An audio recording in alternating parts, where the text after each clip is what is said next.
Shalom Bapak Ibu Saudara-saudari, seluruh pendengar renungan harian Resort GKI Pulang Pisau di mana saja berada. Bertemu kembali bersama dengan saya Pendeta Kustek Tirambang, pendeta yang melayani di Jemaat GKI Gohong Resort GKI Pulang Pisau. Hari ini nas yang menjadi pokok renungan harian untuk kita yaitu dari Kitab Perjanjian Lama Bilangan pasal 20 ayat 22 sampai 29 dengan judul perikop Harun mati. Kita berdoa. Tuhan, saat ini kami hendak mendengar dan merenungkan firman-Mu. Beri kekuatan kepada kami dengan kuasa Roh-Mu agar kami dapat merenungkan firman-Mu serta kami dapat menerima firman-Mu dan memberlakukannya dalam kehidupan kami. Pakailah hamba-Mu saat ini menjadi alat untuk menyampaikan firman-Mu. Di dalam dan oleh Tuhan Yesus Kristus kami berdoa. Amin. Bapak Ibu, Saudara-saudari, jemaat Tuhan di mana saja berada yang mendengarkan renungan harian Resort GKI Pulang Pisau, kematian Harun sungguh meninggalkan rasa berduka cita yang sangat mendalam di hati umat Israel. Nyata 30 hari waktu bagi mereka bergumul dalam duka cita menangisi kematian Harun.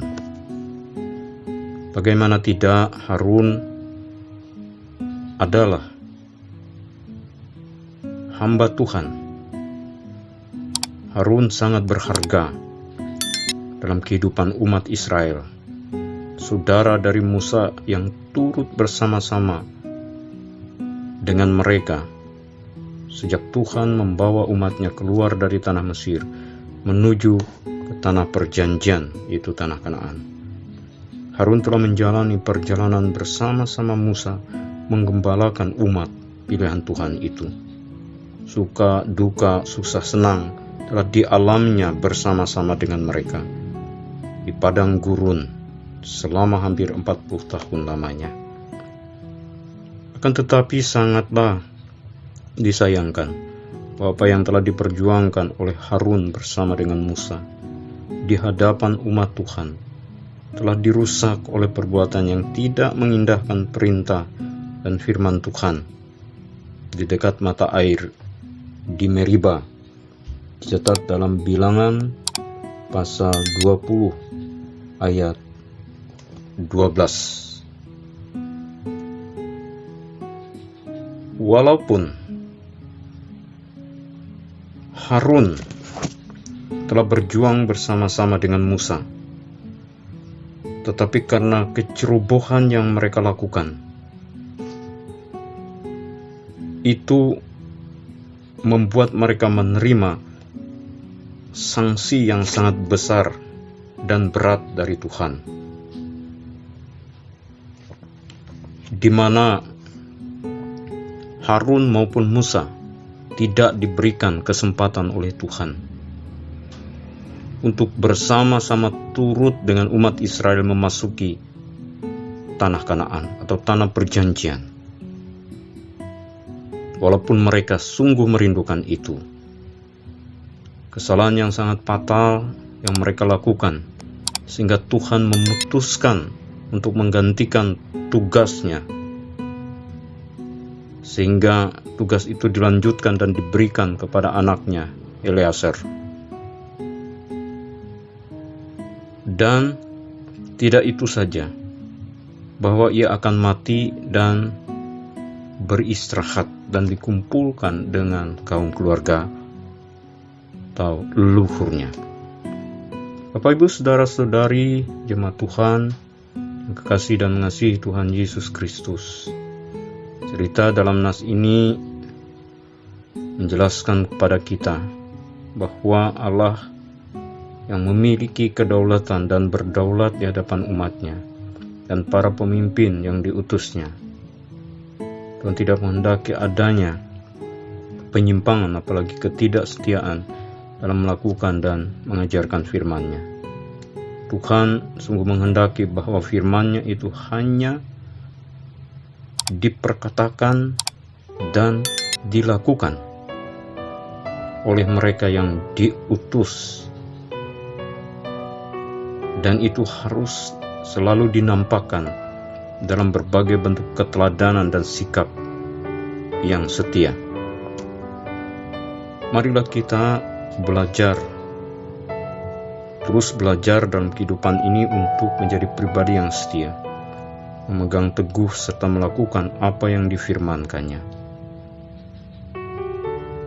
Bertanggung jawab pada setiap tugas yang diberikan kepada kita dalam panggilan pelayanan dalam kehidupan kita masing-masing.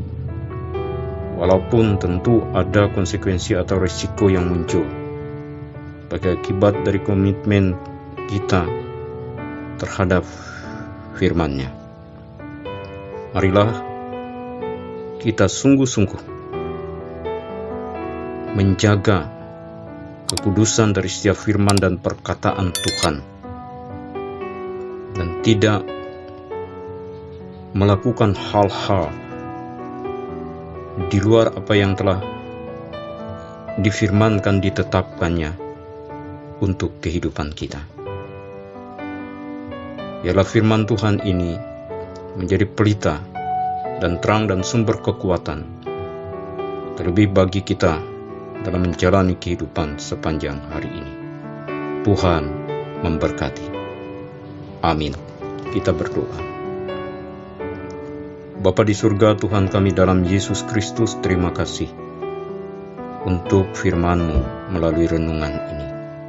Biarlah firman-Mu ini akan melengkapi kehidupan kami, seluruh pendengar, seluruh jemaat-Mu di mana saja berada dalam melakukan seluruh aktivitas kehidupan hari ini.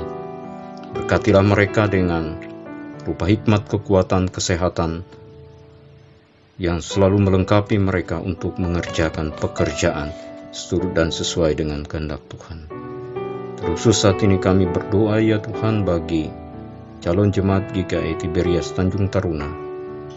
Tuhan memberkati seluruh jemaat-Mu di sana, memberikan kekuatan, terlebih saat ini mereka sedang menghadapi keadaan banjir, debit air yang meninggi karena beberapa waktu diguyur oleh hujan yang secara terus-menerus. Biarlah mereka dijauhkan dari sakit dan penyakit dan dimampukan melakukan segala sesuatunya seperti biasanya dalam perlindungan dan pertolongan Tuhan. Terima kasih juga seluruh pengurus, pelayan dan pekerja di calon jemaat GKI Tiberias Tanjung Taruna. Tuhan menyertai, Tuhan memberkati. Terima kasih ya Bapa. Inilah doa kami. Dalam nama Tuhan Yesus Kristus kami berdoa, bersyukur kepada Tuhan. Amin. Tuhan memberkati engkau dan melindungi engkau. Tuhan menyinari engkau dengan wajah-Nya dan memberi engkau kasih karunia. Tuhan menghadapkan wajah-Nya kepadamu dan memberi engkau damai sejahtera.